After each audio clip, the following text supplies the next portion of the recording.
নমস্কার বন্ধুরা, অনেকদিন পরে এলাম চ্যানেলে। আমার টাইফয়েড হয়েছিল, ওর জন্য এখন একটু সুস্থ আছি, ভিডিও দিতে পারিনি।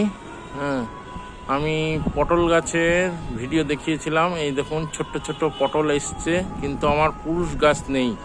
তাও কিভাবে পটল হচ্ছে সেটাই রহস্য আজকে দেখাবো। ভোরবেলা এই পটল গাছের মধ্যে যে ফুলগুলো আসে, সেই ফুলগুলোর মধ্যে এই বুস্টার 4 আর সঙ্গে ঝিঙা গাছের পুরুষ ফুল দিয়ে একসঙ্গে একটা স্প্রে তৈরি করা হয়। ওই স্প্রের মধ্যে এই ঝিঙা গাছের ফুলটি স্ম্যাশ করে দিয়ে স্প্রে করা হয়। স্প্রে করার ফলে পটলগুলি দাঁড়িয়ে যায়। এর ফলে ছোট্ট ছোট্ট গাছে পটল হচ্ছে। চ্যানেলটা দেখবেন, সাবস্ক্রাইব করবেন।